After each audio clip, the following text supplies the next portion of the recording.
Que alegria estarmos juntos para meditarmos na palavra do nosso Deus.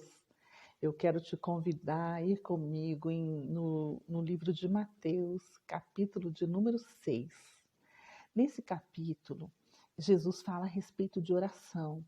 É muito gostoso. Num determinado momento, os discípulos de Jesus chegaram até ele e perguntaram: Senhor, ensina-nos a orar. Por que eles fizeram essa pergunta para Jesus? Porque eles estavam sempre com Jesus e observaram que Jesus ele orava e as orações dele tinham respostas.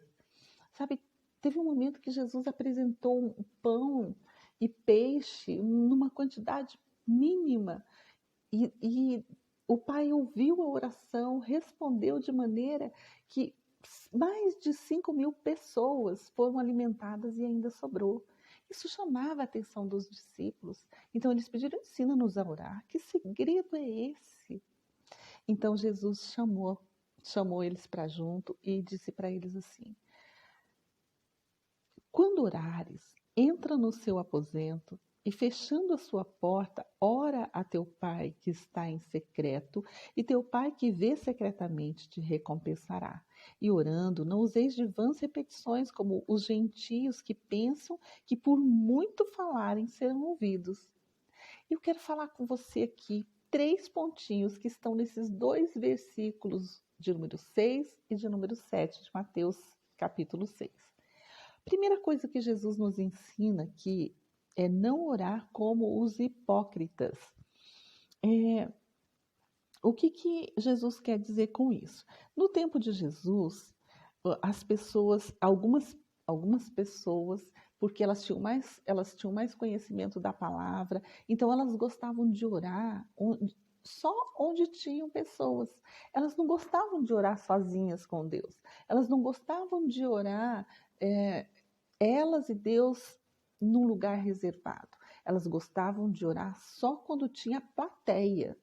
É como se elas estivessem fazendo um teatro e elas gostavam de serem vistas pelas pessoas e que as pessoas ficassem admirando. Uau, como ele ora bonito! Nossa, eu nunca vou conseguir orar desse jeito.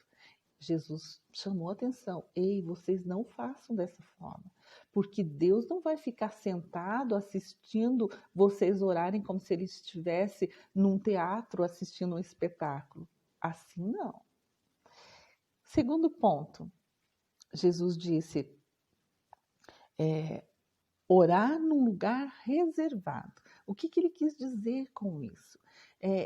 Nós precisamos, antes de orar em público, ter o nosso tempo de oração a sós com Deus. Quando ele fala de aposento, ele fala de um lugar, um espaço físico que nós precisamos.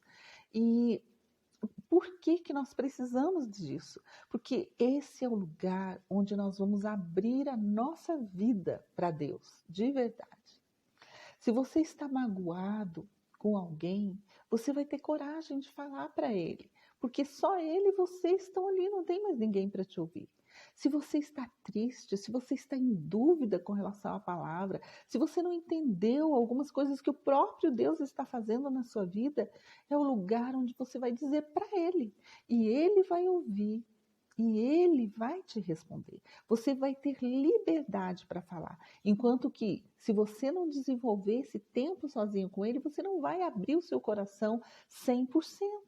Se você estiver triste, na frente das outras pessoas, você vai ter que manter uma posição diferente. Se você estiver muito bravo ou com raiva de alguém, ou precisando de pedir perdão, mas você vai disfarçar, porque afinal você quer ter uma aparência de uma pessoa espiritual.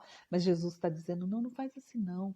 Vai num lugarzinho secreto, só você e Deus, e abra o seu coração. Deixa ali toda a sua dor, deixa ali todo o seu pecado. Peça perdão, libere perdão, fale dos seus sentimentos, porque isso é importante para Deus. Ele quer te ouvir e ele tem prazer nisso. Terceiro, o que Jesus nos ensinou: não fazer uso de vãs repetições como os hipócritas. O que acontecia? Por que Jesus falou isso para os discípulos? porque tinham pessoas que faziam orações longas demais. Elas faziam orações tão longas que chegava um tempo que elas não tinham mais o que orar. E como elas não sabiam mais o que dizer, elas começavam a repetir a mesma coisa. Agora pensa se você é pai, você está querendo ouvir o seu filho falar com você. Aí o seu filho vem e fala uma história. Daqui a pouco ele repete a mesma história. Daqui a pouquinho ele repete aquela história de novo. E ele vai repetindo aquela história inúmeras vezes como se fosse uma gravação. Como você se sentiria? Não é isso que Deus quer. Deus quer se achegar até você, quer que você se achegue até Ele e fale o que realmente está no seu coração, o seu sentimento, a sua alegria. Ele quer ouvir você compartilhar e não precisa ser longo. Pode ser, você pode começar com 5 minutos e isso vai ser tão bom para você, tão gostoso estar na presença do Pai que o tempo vai passando e daqui a pouco você vê que você já ficou um tempão na presença dele. Porque ele está te convidando, através da oração, a desenvolver um relacionamento pessoal e íntimo com ele. Esse é o principal motivo de você orar. Sabe, não fazer do seu tempo de oração um momento de lamúrias, um tempo de lamentação, mas um tempo de compartilhar sua vida com seu Pai, aquele que tem o maior interesse em trazer soluções para você, em te responder, em se alegrar com a sua alegria, em festejar suas conquistas e também é sensível com relação à sua dor. É essa a proposta que eu tenho para você, esse é o desafio. Não perca tempo, vai correndo para o lugar secreto. Deus quer te abençoar e Ele vai fazer isso. Obrigada por esse momento e até a próxima. Beijo no coração.